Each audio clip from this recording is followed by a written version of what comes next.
Buenas noches. Ahora sí. Bueno, bienvenidos a esta segunda sesión de este curso acerca de guerra espiritual. Y una de las cosas, bueno, el curso se llama Guerra Espiritual, un conflicto entre dos reinos. Y como dijimos la primera noche, es el reino de la luz, el reino de las tinieblas. Así le llama la misma palabra de Dios, con un máximo representante de cada lado. Y una de las cosas que queremos ver esta noche es que la astucia de Satanás es tal que Satanás engañó a la iglesia en cuanto a la naturaleza de la batalla.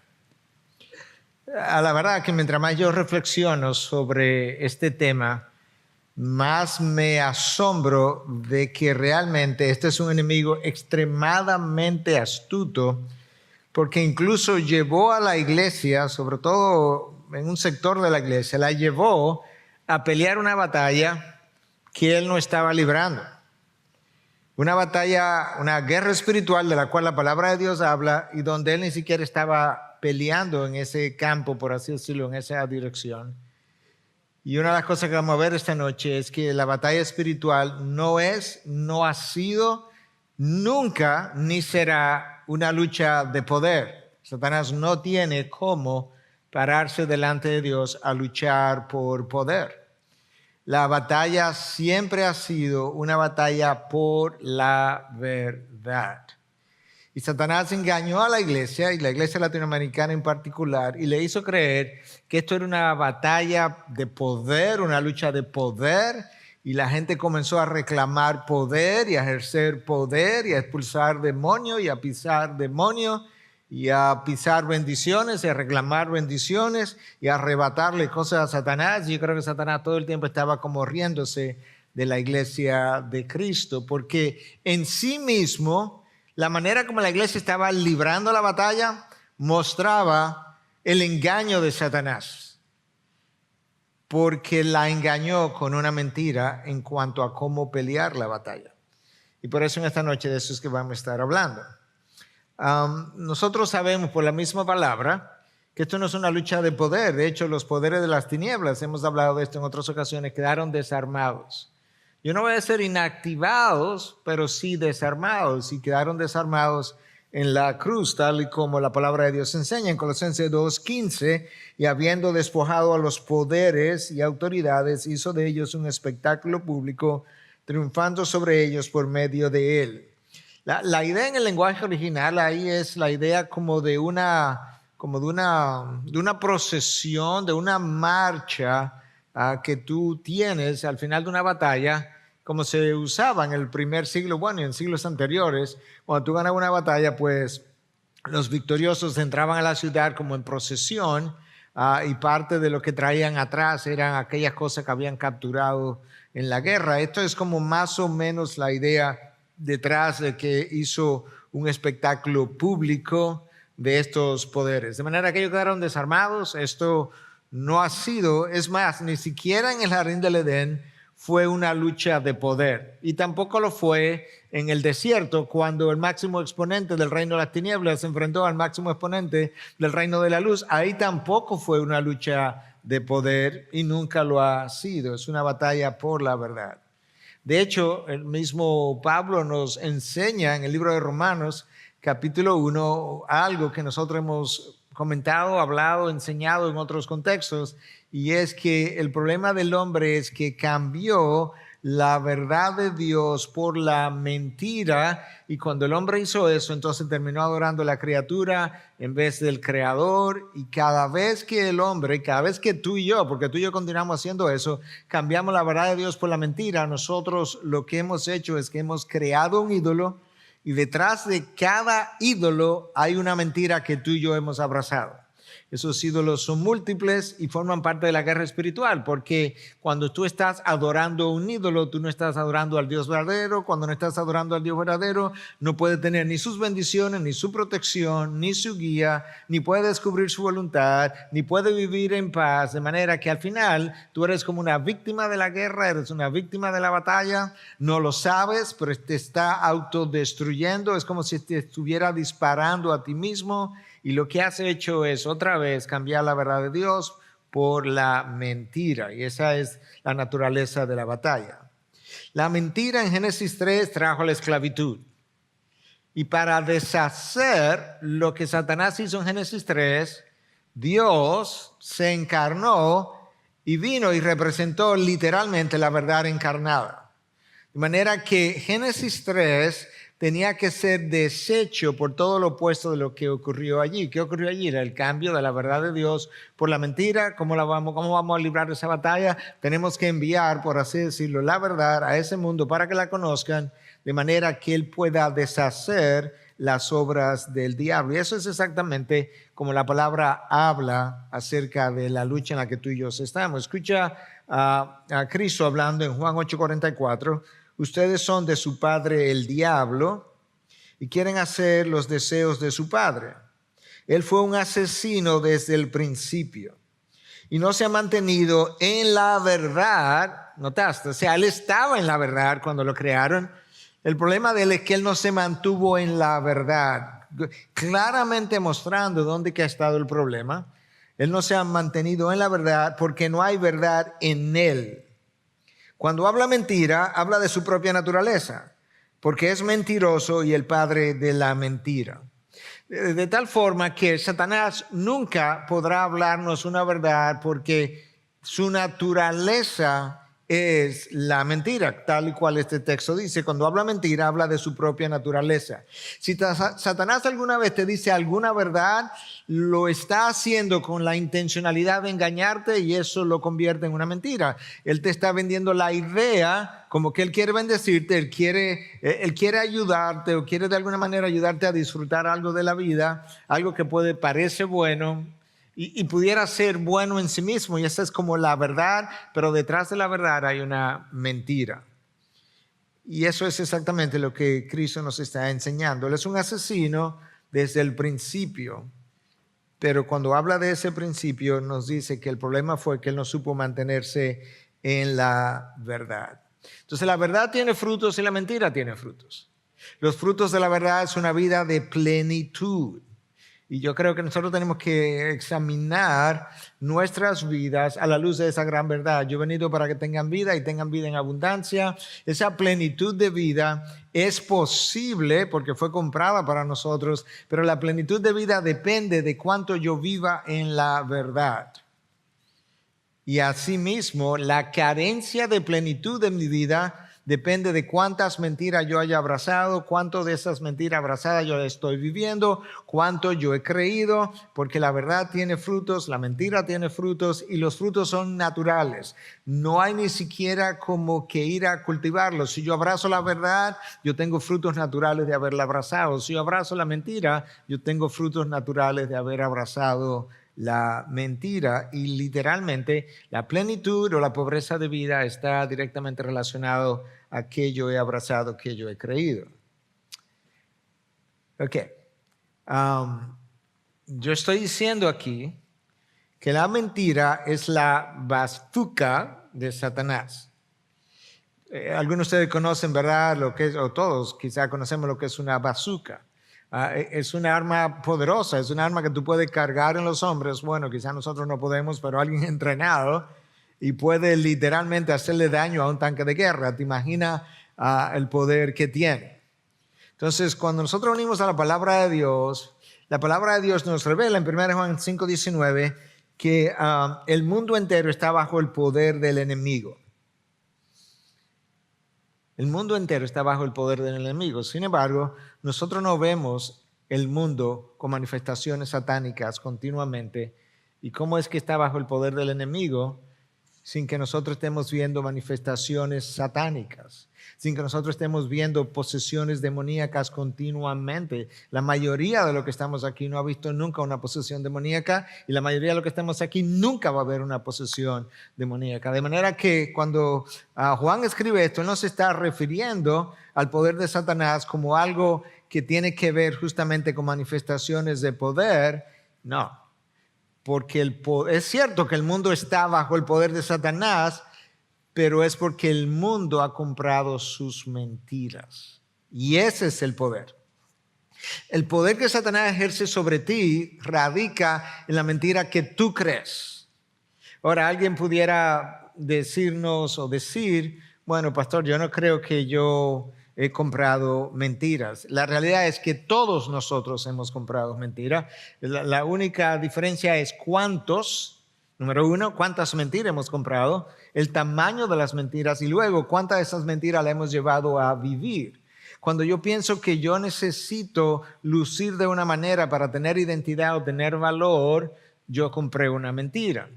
Cuando yo pienso que necesito una iglesia grande para sentirme que yo puedo compararme con otros pastores, yo he comprado una mentira. Pero como esas, hay cientos y miles de mentiras que todos nosotros hemos comprado. Y en ocasiones tú vas descubriendo las mentiras que has comprado y te vas deshaciendo de ellas. Y yo puedo ver hacia atrás en mi propia vida y darme cuenta cuántas mentiras en un momento dado yo compré que hoy no tengo. Pero ¿sabes qué? Como yo no soy Jesucristo, yo estoy seguro que todavía hay mentiras en mi mente que yo he comprado y que posiblemente también esté viviendo. Lo otro que necesitamos saber es que el poder de Satanás no solamente radica en la mentira que yo compro y que luego vivo, radica en la mentira que yo digo. Y ahí somos grandes nosotros. Porque de hecho la palabra de Dios declara en el Salmo 116 que todo hombre es mentiroso. El hombre es mentiroso y por eso él miente. El hombre no es mentiroso después que miente, no, el hombre es mentiroso antes de mentir y por eso vive mentira. Entonces, cada vez que tú y yo hablamos de una mentira, del tipo que sea, que nos quede claro que yo estoy hablando conforme a la naturaleza de Satanás, porque esa es su naturaleza, y al mismo tiempo que nos quede claro que mi naturaleza pecadora tiene una inclinación por la mentira, prefiere la mentira para ocultar, para aparentar, para hacer creer, para sentirme aprobado, pero que cada vez que yo hago eso, lo único que estoy haciendo es pasando a ser una víctima más del engaño de Satanás y estoy dejando de disfrutar una vez más la plenitud de vida que Cristo compró para mí. La mentira no en el mundo, ¿verdad? Todo el mundo yace bajo el poder del enemigo y estoy diciendo que ese poder está en la mentira. Los sistemas educativos están plagados de mentiras y sobre todo en un mundo como el de hoy. La ideología de género es una mentira. El derecho al aborto es una mentira. Y así tú puedes encontrar dentro de las mismas leyes de los gobiernos una cantidad enorme de mentiras que gobiernan al mundo, que rigen al mundo, que están moralmente aprobadas porque fueron legalmente aprobadas y la gente entiende que todo lo que es legal es moral y lo único que estamos haciendo con eso es hundiendo cada vez más la humanidad y Satanás ganando cada vez más poder. El mundo yace bajo el poder de la mentira, bajo el poder de Satanás porque ha comprado mentira acerca de cómo yo llego a ser feliz, de cómo yo llego a tener identidad, cómo yo llego a tener libertad, cómo yo me siento realizado. El ser una madre, una ama de casa con hijos que cría a sus hijos, eso no es como tan de tanto valor como si tú eres una profesional y como profesional tú puedes llegar a ser un hombre y hacer esto y hacer aquello y puedo competir con el hombre y puedo hacer todo lo que el hombre puede hacer. Toda esa basura que hemos comprado, ahí es donde está el poder de Satanás, porque nada de eso nos acerca a Dios. Y las mentiras, como mencionaba, están aún en las leyes de las naciones.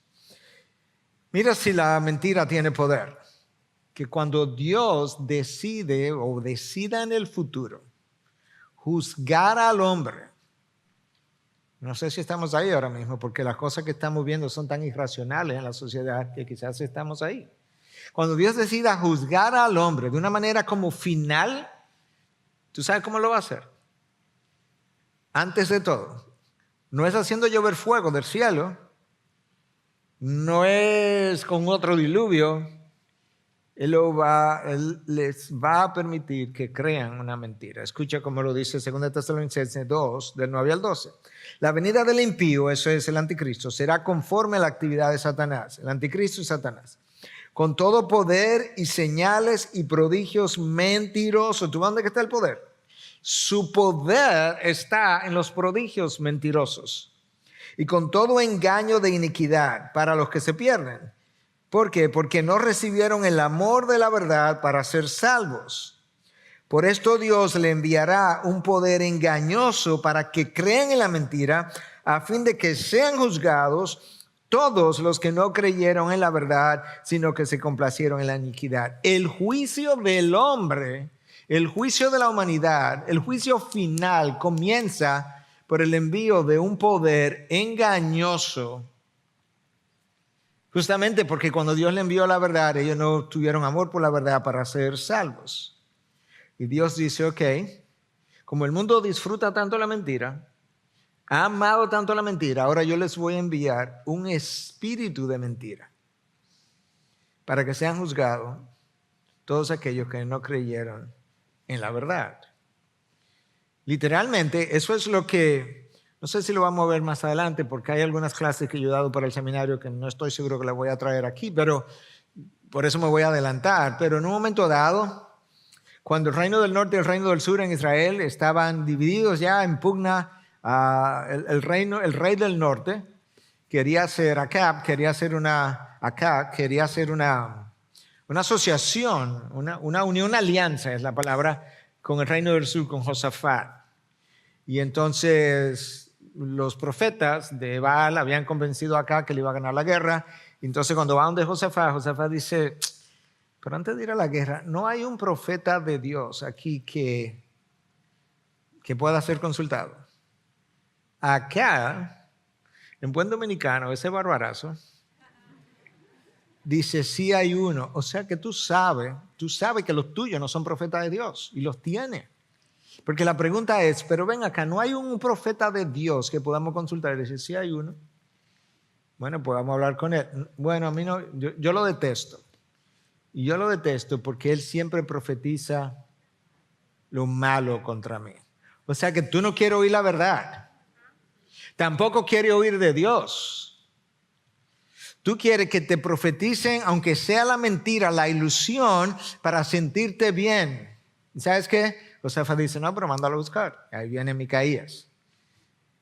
Y Micaías dice, ok, oye, ¿tú quieres saber lo que Dios dice? Mira, yo tuve una visión donde Dios estaba reunido con un grupo de seres espirituales. Y Dios preguntó, ¿quién va a ir a juzgar a acá? Y entonces uno decía una cosa, otro decía otra cosa, y finalmente dice, yo iré. Y Dios le dice, ¿y qué vas a hacer? Yo voy a ir y voy a poner un espíritu de mentira en los profetas de Baal. Y Dios dice, bien hecho, te puedes ir. Tú puedes ver que el juicio de Dios en el pasado es de la misma manera que el juicio de Dios en el futuro. ¿Sabes qué? Si quieres creer la mentira, pues créela. Ve y vívela. Y obviamente sabemos lo que pasó, que la batalla fue perdida. El poder de Satanás no está en hacerte moriquetas, por así decirlo, como un demonio. Está en engañarte. Mira otro texto de la palabra en la primera carta de Juan. Bueno, esto debiera ser probablemente la tercera carta de Juan, versículo 7. Tendría que volver a chequear por la manera que está escrito. Porque la tercera carta de Juan tiene un solo capítulo y solamente tú enumeras el versículo. Pero muchos engañadores han salido del mundo que no confiesan que Jesucristo ha venido en la carne. Ese es el engañador y el anticristo. O sea, la característica número 1 del engañador es justamente su capacidad para engañar. La característica del anticristo es su habilidad para engañar. Ese espíritu del anticristo ha estado en el mundo. ¿Por qué? porque representa la naturaleza del anticristo, la mentira. Y entonces luego nosotros leemos, o anterior a eso, habíamos leído en 2 Corintios 11, 14, cuando Pablo dice, mira, Satanás se viste como ángel de luz. Y entonces no es de extrañar a que sus seguidores se vistan como ángel de luz. ¿Por qué no es de extrañar? Es que esa es su naturaleza. O sea, la naturaleza de Satanás es siempre la mentira y por tanto siempre el engaño. Lo hizo con Adán y Eva y lo ha continuado usando o haciendo hasta el día de hoy. La pregunta es si tú y yo queremos aprender de lo que la Biblia ha revelado o queremos aprender las experiencias del pasado. Si nosotros queremos aprender en cabeza ajena, como decimos nosotros, o si queremos ser parte del proverbio, ¿verdad? Del decir proverbial, que nadie aprende en cabeza ajena. Bueno, como que pudiéramos decir como que ya está bueno para decir, bueno, pero debemos aprender en cabeza ajena. Sobre todo cuando Dios me revela las historias de personas que han sido engañadas por Satanás, de la manera como fueron engañados, y que yo siga todavía comprando sus mentiras. Cada cosa, cada pensamiento, cada acción, a cada decisión que no se alinea con la revelación de Dios, no importa el terreno donde sea, es una mentira que yo estoy comprando. Cada decisión, cada pensamiento, cada motivación que no está como alineada con la plomada de Dios es una mentira. Una de dos, o que yo he comprado, o que estoy viviendo, o que Satanás está tratando de vendérmela. Y usualmente mi carne se comporta como acá, que compra la mentira, porque a mi carne la mentira de alguna manera le resulta más atractiva que la verdad. Una vez más, lo que estamos hablando hoy en día es la naturaleza de la batalla. Lo que estamos enseñando, la naturaleza de la batalla es justamente que no es una batalla de poder, no es una lucha de poder, es una lucha por la verdad de Dios. Y la manera entonces como la mentira es usada para engañarnos y la forma reiterativa como la palabra de Dios dice una y otra vez la misma cosa de diferentes ángulos para que yo lo pueda ver.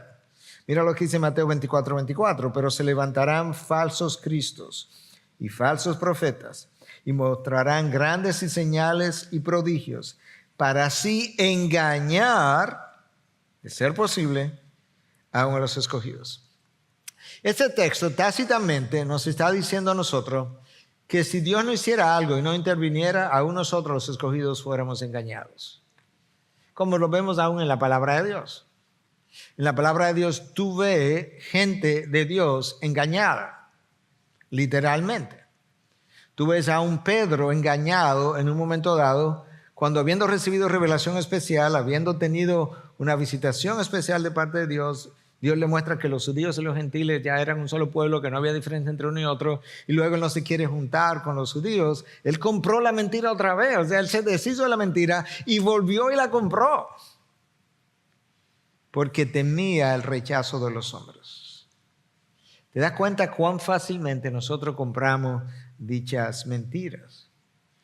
Una de las mentiras que nosotros hemos creído es que, tú sabes, en número, en mayoría, nosotros tenemos más poder. Y yo hablaba con un líder anoche por teléfono, no de nuestra iglesia, y le decía, ¿tú sabes qué? Yo y Dios, o tú y Dios, somos mayoría. Nosotros necesitamos números. O sea, si Dios está contigo, Él hace la mayoría. De hecho, yo sobro. Lo único que yo necesito es a Dios. Ahora, ¿sabes algo? Si Dios no está contigo, y cuando yo digo que no está contigo, recuerda, yo sé que si tú eres creyente, el Espíritu Santo está ahí contigo, pero cuando digo que si Dios no está contigo, implica si Dios no te está respaldando, la única persona que tú tienes de respaldo es Satanás. No hay voz, no hay un tercer reino, no hay una tercera fuerza neutral. No hay una tercera fuerza como quien dice, bueno, Dios no hace nada y Satanás tampoco, entonces yo voy a venir a ayudarte. No, no, no. O Dios te ayuda o Satanás te acaba. Eso es como es, literalmente hablando. Porque si hay algo que está claro en la palabra, es que el enemigo personalizado como el ladrón en Juan 10. ¿Vino para qué cosa? Para destruir, para matar, robar y destruir. Esa es su finalidad. Ok. La mentira no solamente es el arma de Satanás, es el arma de los obreros del mal. Ahora, volviendo a Pablo, ya citamos una parte de este texto, pero vamos a verlo completamente. 2 Corintios 11, 13 al 15. Porque los tales son falsos apóstoles. Ahí está la mentira. Obreros fraudulentos. Ahí está la mentira. Que se disfrazan. Ahí está la mentira. Como apóstoles de Cristo. Y no es de extrañar, pues, aún Satanás se disfraza como ángel de luz. Por tanto, no es de sorprender que sus servidores también se disfracen como servidores de justicia, cuyo fin será conforme a sus obras. Nota que Pablo está diciendo, los servidores de Satanás, cuando tú tienes una persona que se identifica como apóstol y es un falso apóstol. Yo creo que hay algunos que se han identificado como apóstol y son creyentes, pero están autoengañados. Pero yo creo que la mayoría de los llamados apóstoles son falsos apóstoles. Pero él no te dice, obviamente, que es un falso pastor, es un falso maestro, no. Pero están disfrazados de servidores de justicia. Lamentablemente, ellos mismos han comprado una mentira y han llegado a creerse algo contrario a la palabra de Dios. Y ahora ellos son víctimas de la mentira que han comprado, porque en vez de tomar la idea que en algún momento llegó a su mente, llegó a su vida, que alguien le enseñó, y ponerla al lado de la palabra, ponerla bajo la lupa de la palabra y ver si realmente como que coincidía de esta manera, no, dejaron la lupa afuera y simplemente abrazaron eso. Y si hay algo que tú y yo tenemos que hacer es que tenemos que poner cada decisión, cada pensamiento, cada acción debajo del microscopio de Dios, porque tú sabes que si tú miras mi mano, están limpias, yo me la lavé antes de venir. Si tú la pones bajo un microscopio, está extremadamente sucia. Bueno, así muchas veces como nuestras vidas lucen, que tú la miras así a grandes rasgos y lucen limpias, o mi mente, mis pensamientos. Cuando tú lo pones bajo el microscopio de Dios, que es el único microscopio que importa, la única visión que importa, resulta que mi mano está todo distorsionada, está sucia. Y lo sucio llega a mi vida de una sola manera, por medio de la mentira. O sea, la verdad me limpia, la mentira me ensucia. Eso es como es. Jesús vino y dijo, yo soy el camino, la verdad y la vida. ¿Tú no crees que Él dijo eso como por accidente? Yo no creo que Él dijo, déjame decir una frase poética. Yo soy el camino. Suena bonito esa frase. Pero Él no lo dijo por eso. No, Él dijo en primer lugar, yo soy el camino. ¿Sabe por qué? Porque no hay otro para llegar al Padre. Pero la manera como yo ilustro esto, de qué fue lo que Satanás hizo. Mira, hay un camino para llegar al Padre. Entonces Satanás vino, él conoce cuál es el camino, ese camino es Jesucristo. Él vino y cambió los letreros de las calles. Entonces puso aquí, por ejemplo, este es el camino que lleva a Dios. Puso aquí un letrero que dice moralidad a Dios. Y un grupo se va por ahí porque esa moralidad lo va a llevar a Dios. Aquí puso otro letrero que dice obras a Dios. Y tomaron ese camino. Otro aquí puso un camino que dice Mahoma y Alá a Dios, y tomaron ese camino. Satanás le cambió los letreros a las calles. Y aquí hay un letrero que dice Cristo a Dios. Pero ¿sabes qué? Es que este camino muy angosto, esa es la verdad. La verdad es angosta. La verdad es exclusiva. La verdad no negocia, no tiene espacio para la mentira. La mentira tiene espacio para la verdad. Por eso es que Cristo puede ser un profeta en el Islam y puede ser una divinidad en el hinduismo, porque el error siempre tiene espacio para la mentira. La mentira no tiene espacio para la verdad no tiene espacio para la mentira, y el camino luce muy restrictivo. ¿Y sabes qué? El hombre no le gusta que le restrinja sus ideas o caminos. La palabra de Dios dice que al hombre le es permitido morir una sola vez y después el juicio, y otros hablan de reencarnación. ¿Cuántas reencarnaciones? Si Dios le diera al hombre 1 millón de reencarnaciones, el hombre preguntaría, ¿y por qué no 1.000.001? Porque ya el millón le parece restrictivo también. ¿Por qué? Porque no lo decidió él. Entonces Cristo dice, yo soy el camino, yo soy la verdad, claro, porque lo que tú creíste no fue lo que te revelamos en el Génesis, sino lo que el anticristo reveló, y yo vine a revertir esto que él te vendió, yo vine a cambiarlo. Yo soy la verdad que tú tienes que creer. La verdad que te va a sacar de la perdición que te trajo la mentira, yo soy eso. Y yo soy el camino. Yo soy la vida. Satanás te ofrece una vida, todos los reinos de este mundo, pero ¿sabes qué? Es una vida que te lleva a la muerte. Cristo te encuentra en la muerte y te lleva a la vida. Satanás te ofrece la vida. Y mientras nosotros estamos como disfrutando la vida, pensamos que, ¿tú sabes qué? Oye, esto es como la buena vida. Si yo hubiese sabido esto antes, hubiese comenzado esto antes. Y no me estoy dando cuenta que me estoy muriendo todo el tiempo. Nosotros tenemos 3 frentes de batalla en lo que tenemos que librar la guerra, por así decirlo, la guerra espiritual. La carne, el mundo y Satanás. Esto tiene cientos de años conocido de esa manera. Los reformadores insistieron en estos 3 frentes de batalla. Nada nuevo ahí, por así decirlo. Nada nuevo tampoco en la idea de que Satanás no es mi peor frente de batalla. El mundo no es mi peor frente de batalla, aunque es cercano. Mi peor frente de batalla está dentro de mí. John Owen fue uno de los puritanos, considerado quizá por algunos como el mejor teólogo que la iglesia haya tenido en su historia. Difícil de leer, pero él decía que el problema de nosotros es, él tiene varios libros que hablan acerca del pecado, la mortificación de la carne, la tentación.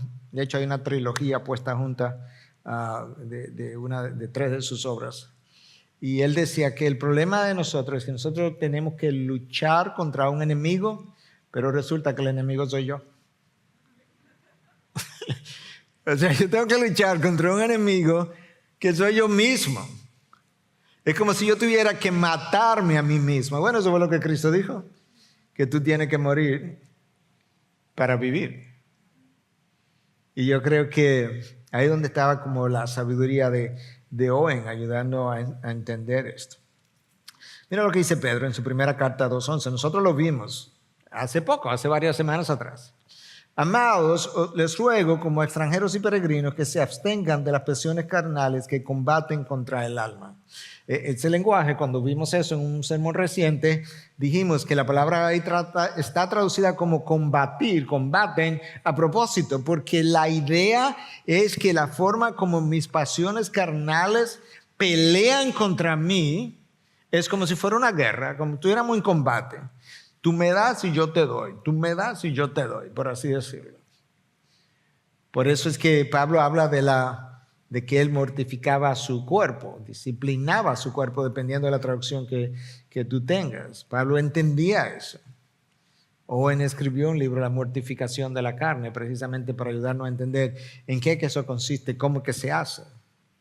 Y cuando él habla de la mortificación de la carne y de darle muerte a la carne, a lo que él se está refiriendo, yo creo que es una buena manera de entenderlo, es que tú y yo tenemos que luchar esta batalla para irle quitando a la carne el poder que tiene, el vigor que tiene, el poder seductor que tiene, el control que tiene. En ese sentido, estás mortificando la carne, en ese sentido, estás matando la carne, en ese sentido, la estás debilitando hasta que prácticamente tú la haces morir. Y tiene que hacer eso de una manera que realmente te lleve a la victoria. Owen decía, quizás me estoy adelantando algunas cosas que venían después en clases posteriores, pero él decía, si tú miras a una mujer y tienes lujuria con ella porque es una mujer que te trae, que tiene belleza, no basta simplemente con evitarla, no basta con alejarte de ella, no basta con dejar de pensar en ella, no. Tú necesitas llegar a un grado donde tú puedas mirarla, admirar su belleza, darle gracias a Dios como su creador y luego entonces cuidarla por la dignidad que ella tiene, por lo que ella representa como hija de Dios. Y ahora entonces tú no es simplemente que no la ves, no, es que la puedo ver, pero la puedo ver con otros ojos y apreciar su belleza de otra manera. Yo creo que ese es un hombre que entendió precisamente de qué que se trata esta vida de santificación. Porque el deseo de la carne es contra el espíritu, mayúscula, el del espíritu es contra la carne, pues estos se oponen el uno al otro. Ahí está en el lenguaje de guerra. O sea, tiene el espíritu dentro de ti, tiene la carne. Ellos se oponen el uno al otro. Lo que este desea, este no desea. Lo que este desea, este no desea. Y eso es un combate. Por eso es que, de nuevo, yo tengo que pelear un enemigo, pero el enemigo soy yo. Hay otros enemigos, pero yo soy mi peor enemigo. Porque el enemigo que soy yo me domina. El enemigo que soy yo lo llevo donde sea. El enemigo que soy yo es con el que yo vivo. El enemigo que soy yo es que me convence de hacer lo que termino haciendo. Y de ahí entonces que yo necesito entender que estas cosas realmente representan el peor campo de batalla. Mira como Pablo lo dice en Romanos 7:18, hablando de la carne. En mi carne no hay nada bueno. Nada bueno.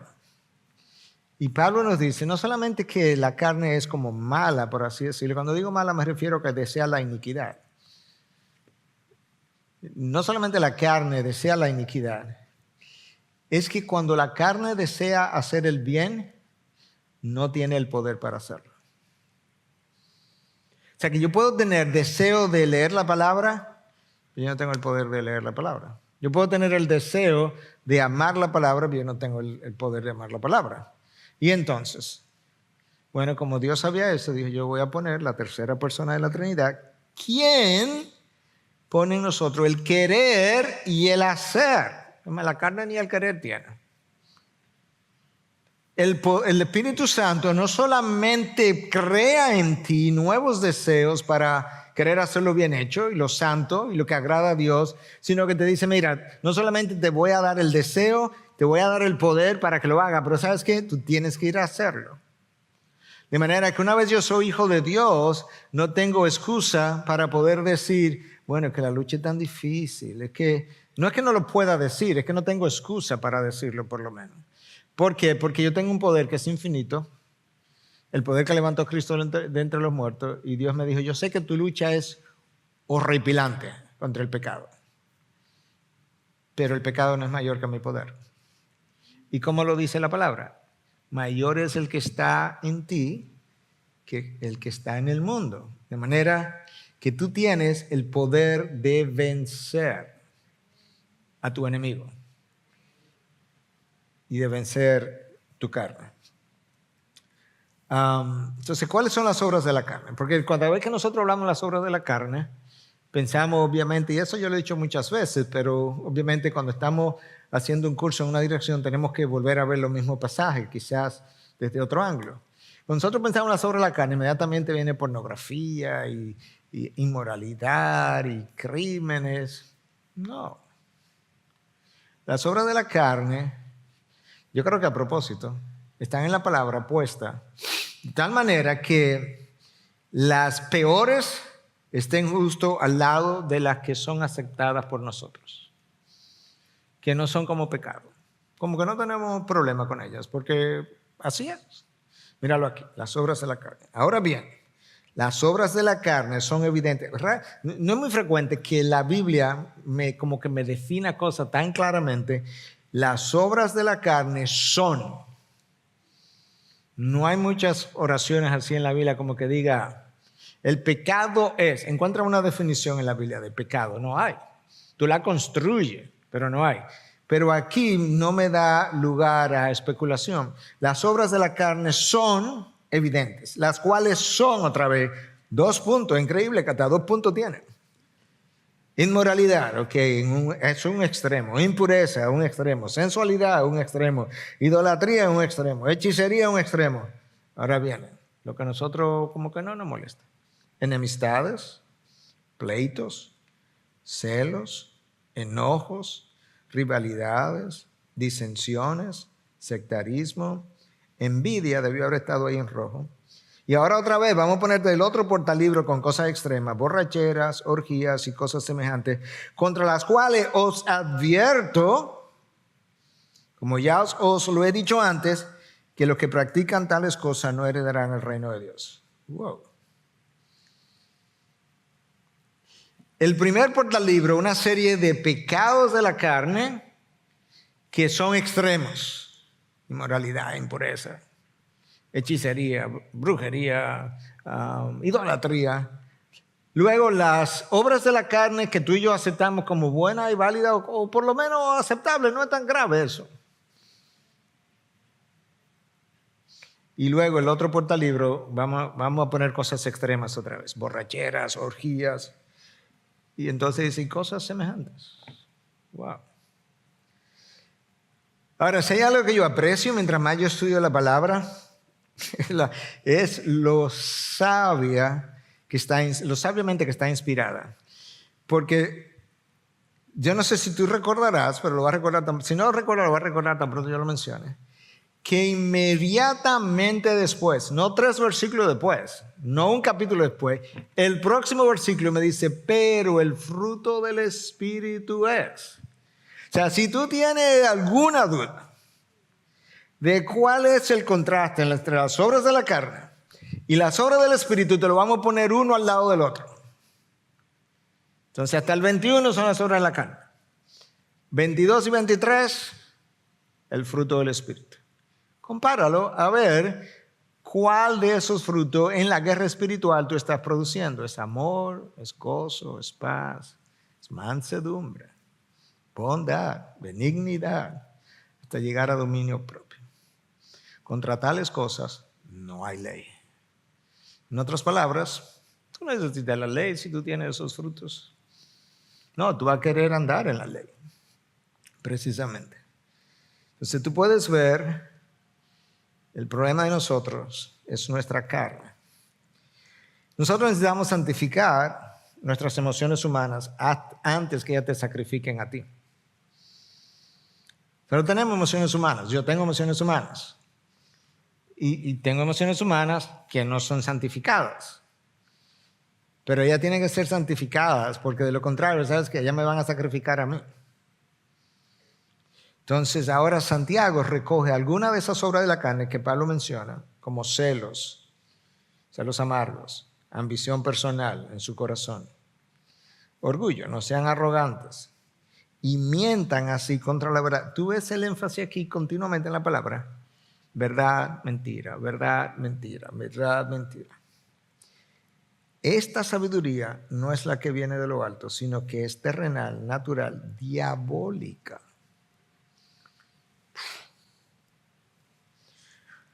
O sea que cuando yo soy arrogante acerca de algo, cuando yo tengo ambición personal, ambición de diferentes tipos, yo puedo ambicionar dinero, pero puedo ambicionar poder y posición y títulos.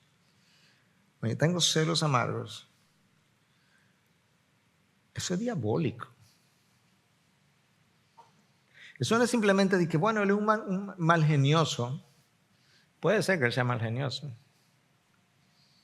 Una vez más, Owen hablan de que cada uno de nosotros peca de manera diferente. Entonces, luego él dice: tu temperamento lo que hace es que alimenta ciertos pecados en una dirección. Y así tú puedes hablar, ¿verdad?, en lenguaje psicológico del melancólico y el flemático y el colérico. Cada uno de ellos, lo que tiene un temperamento que alimenta el pecado que ya ellos tienen, nosotros tenemos, en esa dirección.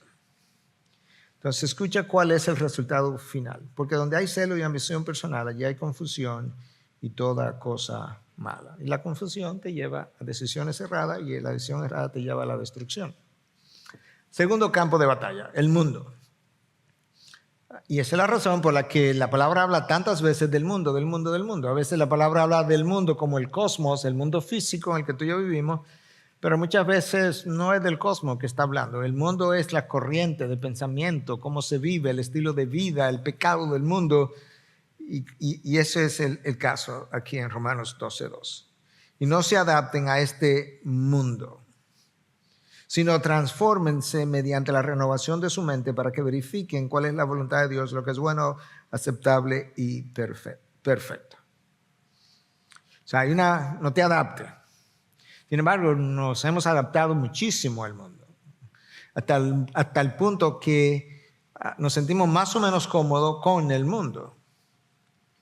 Pero cada adaptación que yo hago representa una mentira, tiene una mentira detrás. O sea, cada vez que yo me siento cómodo con algo que el mundo se siente cómodo y que no corresponde a un valor de Dios, es una adaptación que yo he hecho. Ahí tiene una mentira que compraste. Cada mentira forma un ídolo al que tú y yo adoramos. Entonces, nota cómo es. La adaptación tiene una mentira detrás. La mentira tiene un ídolo detrás. El ídolo te aleja de Dios y tu adaptación es tu destrucción. ¿Viste cómo la escalera, cómo se da? Te adaptas, compraste una mentira. La mentira tiene un ídolo detrás. El ídolo te aleja de Dios. Y a Satanás no le importa cuál ídolo tú tengas.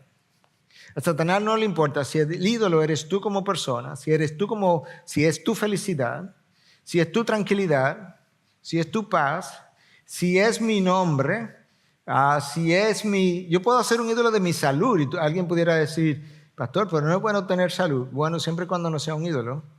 Pero yo puedo tener una obsesión con la salud, como si un último caso, mi vida, mi muerte va a depender de mí y no de Dios. De manera que yo puedo hacer cualquier cosa, de cualquier cosa yo puedo hacer un ídolo y ese ídolo, Satanás está contento. No pienses tú que Satanás, los ídolos que más le gustan a Satanás son los de piedra y de madera delante de los cuales tú te arrodillas. A Satanás no le importa. Lo que a Satanás le importa es que tú no estés cerca de Dios. Eso es lo que a Satanás le importa.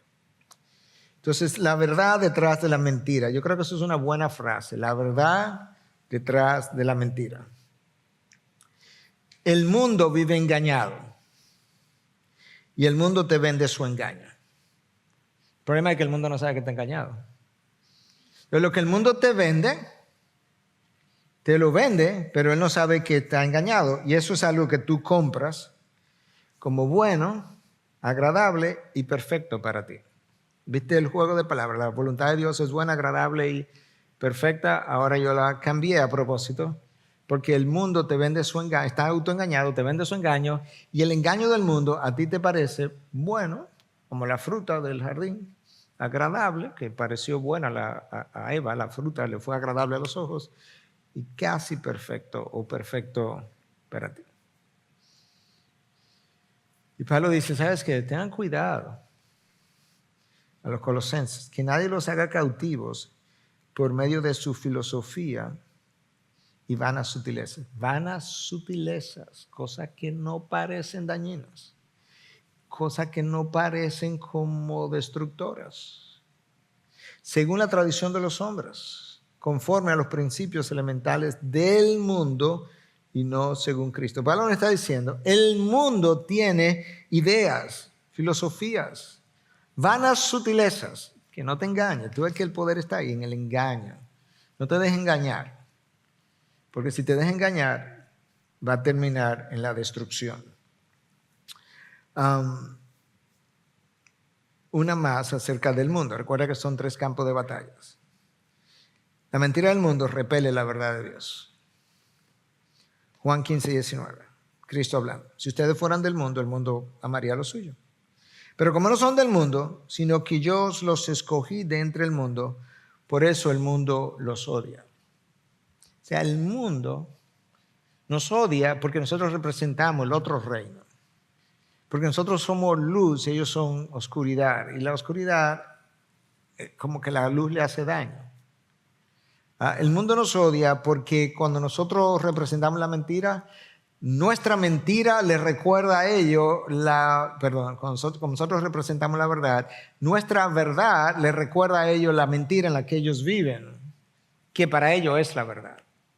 Y yo vivo la mentira. Entonces la verdad del mundo, la mentira del mundo repele la verdad de Dios. Finalmente, en los 3 campos de batalla está Satanás. Okay. Este es el que la iglesia compró como mi verdadero y máximo exponente de la guerra espiritual. Sí, él está detrás de la manera como mis emociones se mueven, es verdad. Él está detrás de las mentiras del mundo, es verdad. Pero él se esconde. Él no es tan tonto como para manifestarse y decir, ¿sabes qué? Esta noche está aquí Satanás hablando desde un púlpito. Él no es tan tonto como eso. Él se esconde. Me gustó esta cita. Ian Bounds fue un hombre de Dios del pasado que escribió mucho acerca de la oración. Él dice, el diablo es un carácter positivo. Piensa positivo, alguien que siempre está, tú sabes, animándote, pero por otro lado siempre está seguro, nunca tiene una duda. Y el negativo siempre está, bueno, vamos a ver, quién sabe, a lo mejor llueve mañana. No planifique porque tú nunca sabes. So Ian Bounds dice, el diablo es un carácter positivo. Esto quiere decir que él se disfraza, pero sus objetivos están siempre orientados en una sola dirección. Él tiene doble cara, pero nunca es de doble mente. ¿Entendiste eso? O sea, él se disfraza aquí con una cara, aquí con otra cara, pero la mente es una. Aquí te engaño con esta cara, aquí te engaño con esta otra cara. De manera que él tiene doble cara, pero no doble mente. Él nunca está indeciso. Nunca es de idea vaga. Nunca es débil con relación a sus propósitos o fines. Ninguna vacilación, ninguna duda o despropósito proviene de él. No, él está seguro. Está seguro en lo malo, pero él está seguro. Él siempre sabe lo que quiere. Él siempre persigue la destrucción. Y él siempre entiende que la estrategia que él elige contra mí es la mejor estrategia. Él no se estudia. Satanás, si va a hacer estrago en Ivy, él va a hacer estragos sembrando la iglesia, infiltrando la iglesia. Como leíamos meses atrás o estudiamos cuando leímos o expusimos Segunda de Pedro y Judas, maestros falsos que habían infiltrado la iglesia. Bueno, él infiltra la iglesia. Y él destruye el liderazgo de la iglesia. Eso es como es. Quizás si al final decimos algunas cosas sobre eso. Pero nota esto, en la parábola del sembrador, hay semillas que caen aquí, que caen allí, y hay solo un grupo de semillas que da buenos frutos. Y resulta que los discípulos no entienden la parábola y van donde Cristo, y él le dice, bueno, explícala, y él dice, ok, te lo voy a explicar. El campo es el mundo. La semilla es la palabra, el campo es el mundo. Las buenas semillas son los hijos del reino. Las cizañas son los hijos del maligno. Tú ves que de Satanás se habla que hay hijos de Dios, hijos del Padre Dios e hijos de su padre el diablo. Hijos del reino, hijos del maligno. El enemigo que la sembró es el diablo. ¿Qué fue lo que sembró? Cizaña. ¿En dónde la sembró? En la iglesia, entre los creyentes. La cizaña, la ciega es el fin del mundo y los segadores son los ángeles. Cuando él explicó eso, ustedes saben lo que los discípulos dijeron. ¿Tú quieres que vayamos y saquemos la cizaña? O sea, ¿tú quieres que vayamos aquí en este grupo y dices, mira, fulano es una cizaña y Perencejo es una cizaña? Y Cristo le dice, no, dejen eso, déjenlo ahí. Que los ángeles se van a encargar. ¿Usted sabe por qué? Porque mis hijos van a ser santificados luchando contra la cizaña. Déjalo. Tú nunca has visto a nadie fortalecer sus músculos en la playa en un shailón cogiendo sol, ¿verdad? Es cogiendo trabajo, pasando trabajo, levantando pesas, corriendo, haciendo diferentes tipos de cosas. Sudando, tú tienes que luchar para desarrollar tu fe, tú tienes que luchar para desarrollar tu vida de santificación. Y la cizaña nos ayuda. La cizaña nos aguza el discernimiento. La cizaña nos enseña que los hijos de Dios y los hijos del diablo pueden lucir exactamente igual, como Judas. ¿Tú conoces la historia? Que al final cuando Cristo dijo que alguien le iba a traicionar, nadie dijo, yo creo que he hablado de esto en otras ocasiones, nadie dijo que bueno, seguro es Judas, porque Judas siempre ha lucido un poco extraño. No, ellos comenzaron a decir, maestro, soy yo. O sea, ellos lucían todos iguales. Bueno, esa es la cizaña. Ahora, ¿cómo nosotros hacemos un contraataque? Porque estamos hablando de la naturaleza de la batalla, entonces yo tengo que, más adelante vamos a decir más cosas, pero por lo menos ir dejando algunas semillas sembradas. O sea, si esta es la naturaleza de la batalla, ¿cómo yo voy a librar esa batalla? Bueno, hay diferentes cosas que pudiéramos decir, pero Cristo dijo, cuando le pidieron que le enseñara a orar, que oraran, entre otras cosas, no nos deje caer en tentación. Eso es Dios, o sea, tú no nos dejes. Mas líbranos del mal o del maligno, dependiendo de la traducción. Porque tuyo es el reino y el poder y la gloria por siempre. Entonces, por un lado, Cristo nos dice que nosotros tenemos que batallar orando. En la oración modelo, tú pides, líbranos tú que conoces dónde Él está, cómo opera su poder, el engaño, líbrame del mal. Eso por un lado, tú tienes que orar. Como es Él que tiene el poder y la gloria y de Él es el reino, como termina el texto diciendo, entonces yo tengo que depender de ese poder. Entonces tú oras, tú dependes, pero hay algo más que yo tengo que hacer, porque no es tan pasiva la cosa. Mira Santiago 4, 7 y 8. Por tanto, sométanse a Dios, eso tengo que hacerlo yo, tengo que someterme. Resistan pues al diablo y huirá de ustedes. Acérquense a Dios y Él se acercará a ustedes. Limpien sus manos, pecadores, y ustedes de doble ánimo purifiquen sus corazones. Que aquí está Dios. Dios nunca ha cambiado de posición. Yo me alejo de Dios. Santiago me dice, aquí no estás disfrutando la vida plena que Cristo compró, pues acércate a Dios. Y Dios, que no ha cambiado, se va a acercar a ustedes. Es una idea. Y Dios entonces tú llegaste y Dios te va como a abrazar, por así decirlo. Pero no se ha movido, Él simplemente te va a hacer sentir su presencia de una manera más real. Resistan al diablo y Él va a huir de ustedes, o sea, permanezcan en la verdad, estén firmes. ¿Y Santiago cómo lo hago? Limpien sus manos, pecadores. Purifiquen sus corazones. Ahí está como la idea de cómo hacer resistencia al enemigo. Entonces, cuando tú lees la palabra, el énfasis en la verdad es extraordinario. Yo no sé cómo lo hemos perdido. Pero la manera de resistir al enemigo, la manera más natural, más fácil, es permaneciendo en la verdad. Cuando Cristo está en el desierto, lo único que le hizo fue que Él permaneció en la verdad. Satanás le decía algo y Él respondía con la verdad. No se salió de ahí. No argumentes. Eva se puso a argumentar. Eva hizo lo que Cristo no hizo. Él podía argumentar y derrumbar todos los argumentos de Satanás. Él no argumentó con Satanás. La verdad no se argumenta cuando estamos hablando de guerra espiritual. La verdad se establece, se proclama, se dice.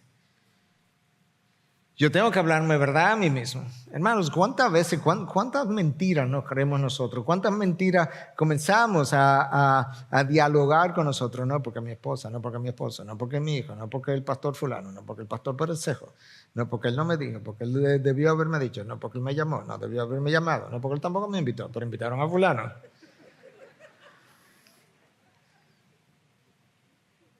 Oye, nosotros... Si nos hicieran como un análisis en ese momento, dirían, tú te estás volviendo loco porque tú creas el argumento, discute el argumento, ofrece la respuesta, te convence, concluye y no hay nadie más contigo. Yo he hecho eso. Y yo lo que necesito es, yo tengo que hablarme de verdad, pero eso corresponde a Filipenses 4:8, todo lo verdadero, todo lo justo, todo lo bueno, todo lo amable. Si algo es digno de virtud en esto pensar, claro que no. Pues háblate de verdad. Yo tengo que hablarme de verdad. Nosotros tenemos emociones. Las emociones son caídas. Ira, tristeza, enojo, falta de reconciliación. ¿Qué más? Yo no sé. Lujurias, todo eso. Compara tus emociones con la palabra. Si no se alinea, pues recházala. Está mal. Severás contigo mismo. Llámale al pecado, pecado, al pan, pan y al vino, vino. Ok, entonces mira el énfasis de la palabra en la verdad para fines de resistir al diablo. Después cuando hablemos de la armadura de Dios, tú vas a ver cómo comienza la instrucción. Estad firmes, ahí donde comienza. Entonces mira, tú tienes que hacer un compromiso con la verdad. Tú vas a decidir que tú vas a amar la verdad, tú vas a buscar la verdad, y al lado están las citas. Tú vas a amar la verdad, tú vas a buscar la verdad, tú vas a elegir la verdad, tú vas a vivir por la verdad, tú vas a caminar en la verdad, tú vas a obedecer la verdad. Piensa por un momento, piensa en ti mismo. Reinaldo nos dirigía en una oración de arrepentimiento al principio por un tiempo. ¿Realmente tú amas la verdad? ¿Realmente tú buscas la verdad? ¿Realmente tú eliges la verdad siempre? ¿Tú o yo? ¿Tú vives por la verdad? ¿Tú caminas en la verdad? ¿Tú obedeces la verdad? Esto está lento al pasar, no sé por qué. ¿Tú manejas correctamente la verdad con precisión? ¿Tú hablas la verdad? ¿Tú trabajas por la verdad? ¿Tú eres guiado por la verdad? ¿Tú eres fiel a la verdad? ¿Tú adoras en verdad? La verdad, la verdad, la verdad, la verdad, la verdad, a lo largo de toda la Biblia, porque yo cité ahí, de hecho, de donde más cité fue del Antiguo Testamento. Y luego en el Nuevo Testamento, yo soy el camino, la verdad y la vida. Entonces, como el texto de Santiago me está llamando a estar en la verdad y a estar firme, o a resistir más bien, a resistir el diablo. Entonces, con frecuencia lo que va a pasar es que yo voy a tener que esperar. Por ejemplo, Cristo tuvo que resistir al diablo por 40 días. Yo no me imagino 40 días hablando con ese pajarito. Entonces, tú tienes que ser paciente. Pero ¿sabes qué? Usías no fue paciente. Tú conoces la historia, ofreció sacrificio, le cayó lepra y tuvo que vivir los años que le quedaban fuera, expulsado de él. Yo no creo por un segundo que Usías perdió su salvación. De esa misma manera, yo no creo que cuando Dios saca a un pastor, ¿verdad?, de la vida del púlpito, yo no creo que él perdió su salvación, pero es como Usías, que lo sacaron del pueblo por el resto de su día, bueno, te sacamos del púlpito. Entonces, mire este texto, porque esto tiene que ver con guerra espiritual y la necesidad de la espera. Tú conoces la historia probablemente. Entonces me dijo, este es el ángel que ha venido a donde Daniel a traerle una respuesta a una pregunta que él hizo. No temas, Daniel, porque desde el primer día en que te propusiste en tu corazón entender y humillarte delante de Dios, fueron oídas tus palabras. Desde el primer día. Y a causa de tus palabras he venido. O sea, yo he venido por tu oración. Tú ves la conexión que Dios hace en su propia palabra de mi oración y sus respuestas, de la interacción en su providencia de esas dos cosas. No tenéis porque no pedís. Hay, por así decirlo, es una ilustración ahora, hay ángeles que no están viniendo a traerme respuesta porque yo ni siquiera lo estoy pidiendo, ni lo deseo, ni lo estoy preguntando. No me interesa la respuesta, yo sé la respuesta. Obviamente no está mandando ángeles de esa forma, pero es una ilustración. Pero el príncipe del reino de Persia se me opuso por 21 días. Pero Miguel, y no el pastor de aquí, ¿verdad?, uno de los primeros príncipes, vino en mi ayuda, ya que yo había sido dejado allí con los reyes de Persia, y he venido para darte a conocer lo que sucederá a tu pueblo al final de los días, porque la visión es para días aún lejanos. ¿Tú estás viendo la guerra espiritual? O sea, hay un mundo ahí arriba que yo no tengo la menor idea de lo que está pasando. Hay una dimensión sobre la cual yo hago juicio y demás, y digo, Dios no me está oyendo y Dios no se ocupa, y llega un ángel y dice, Daniel, mira Daniel, tú piensas que por 3 semanas Dios no te hizo caso, pero déjame decirte que desde el día 1 que tú oraste, tus oraciones fueron oídas. Es más, te voy a decir algo más, yo estoy aquí porque tú oraste, yo estoy aquí a causa de tus palabras, pero hay algo que tú no sabes. Yo tenía 3 semanas peleando con un bendito demonio, con un ángel caído. Bueno, no bendito, maldito. Eso es una palabra que está en la Biblia, por si acaso. Demonio. Y yo no podía ni siquiera abrirme paso. Y yo tuve que pedir ayuda a un arcángel para yo poder llegar hasta ti. Entonces, en la espera, no desmayes. ¿Sabe por qué? Porque lo que Usías no supo hacer y Saúl no supo hacer. Porque Samuel no llegaba a tiempo y él ofreció sacrificio para ir a la guerra, supuestamente para honrar a Dios. Y el texto dice, tan pronto, fue una prueba, tan pronto Saúl ofreció sacrificio, llegó Samuel. En la espera, resistiendo al diablo, no desmayes, no compres la mentira. Pero que yo quería ofrecer sacrificio para poder ir a la guerra, para que tú fueras conmigo. No, el problema es que a ti no se te permitía ir a la guerra. Lo que a ti no se te permite, no lo hagas. No importa el tiempo que haya pasado. ¿Por qué? Porque va a cosechar destrucción. Creo que nos quedan un slide o dos. La apostasía es el fruto de las mentiras de Satanás. O sea, la gente apostata, las iglesias apostatan, estamos en medio de eso, múltiples iglesias hoy en día, denominaciones enteras. Y la apostasía, detrás de la apostasía está Satanás. Es increíble lo mucho que está Satanás en la Biblia detrás de todo lo que es mentira y de todo lo que es contrario a Dios. Escuche, el Espíritu dice claramente que en los últimos tiempos se apartarán de la fe, o sea, apostasía, prestando atención a espíritus engañadores, ahí está la mentira otra vez, y a doctrinas de demonios, mediante la hipocresía de mentirosos que tienen cauterizada la conciencia. O sea, hay tres cosas como unidas. Hay demonios que de alguna forma inspiran doctrinas, falsas obviamente, que entonces vienen vía espíritus engañadores, y luego hay gente que tiene un espíritu de hipocresía que aparenta una cosa, pero que no lo es. Y eso crea la apostasía. Tu bendición puede hacerte más vulnerable al enemigo. Esto es un poquito de cosas para nosotros los líderes, pero algunas de estas cosas yo las compartí ya en un devocional que hacemos martes y viernes. Escucha esto, porque esto se aplica a todos nosotros. Tu conocimiento teológico, tus dones, talentos, experiencia y éxito no te protegen de la caída. No importa cuántos dones tú tengas, no importa cuánta experiencia tú tengas, cuánto conocimiento tú tengas, eso no te protege de la caída, en lo más mínimo. De hecho, puede ser un problema. Esas bendiciones, puede ser lo que te hace más vulnerable todavía. Tú dirías, pero como que eso es contradictorio. Bueno, depende. Tú y yo necesitamos humildad. Si tú quieres evitar la caída, tú y yo necesitamos humildad, dependencia, límites, disciplina y rendición de cuenta.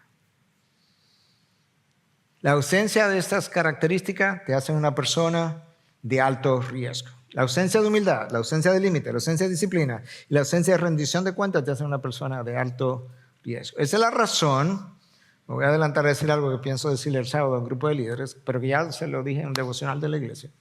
Esa es la razón por la que Paul David Tripp, dice en su último libro que la iglesia local tiene cosas que tú necesitas, pero que yo, pastor, y los otros pastores conmigo, que yo necesito de la misma manera y que no hay manera de que yo pueda terminar bien sin estar integrado a la iglesia local. Yo como pastor, que todo lo que tú necesitas de una iglesia, enseñanza, rendición de cuenta, compañerismo, ánimo, sostenimiento, estímulo, oración, adoración, todo lo que tú necesitas, yo lo necesito igualito. De manera que cuando yo me creo por ser pastor o líder, como que tú necesitas eso y yo no lo necesito, yo estoy en riesgo. Y el liderazgo de la iglesia está en la mira. Mira cómo lo dice Paul Tripp. El liderazgo ministerial no es una fortaleza en contra del ataque espiritual. De hecho, es la línea de fuego. La experiencia teológica no te protege del ataque, pero el orgullo del conocimiento puede ser una de las cosas que te hace susceptible. Dones poderosos no alivian tu vulnerabilidad, ya que debido al engaño del pecado, nosotros somos mejores al predicar el evangelio a otros que a nosotros mismos. De manera que nosotros, los pastores, algunos de ustedes que son líderes de grupos pequeños, ustedes están en la línea de fuego y no lejos y no más protegidos. Entonces yo creo que eso nos deja a nosotros, nos dice que Dios no solamente nos enseñó de qué manera trabaja la mentira, de cómo la verdad es lo que me liberta, de cómo la verdad que me da el triunfo, cómo la verdad que me da vida en abundancia. Dios me dijo, yo también he provisto un refugio, uno celestial, yo, y el otro un refugio en la tierra, llamado la iglesia local, para que allí me ayuden a mí a poder pelear esta batalla. Porque si ustedes son soldados conmigo, y yo sé que muchos lo hacen y me lo dicen, para dar una idea, ustedes están orando por mí. Y tú sabes qué, yo creo firmemente que muchos de los beneficios y bendiciones que he recibido, y sobre todo en los últimos años, es fruto de sus oraciones por mí. Pero ¿sabes qué? Si nosotros somos pastores, nosotros estamos orando, debemos estar orando por ustedes. Y eso tiene un efecto. De la misma manera que las oraciones de Daniel fueron oídas y tuvo un efecto, de esa misma forma, nuestras oraciones pastorales sobre ustedes tienen un efecto.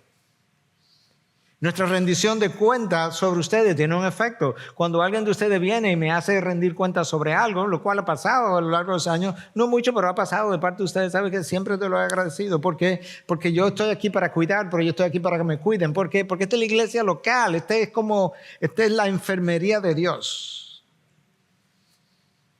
Y de alguna manera Dios bendice su enfermería por el diseño que tiene.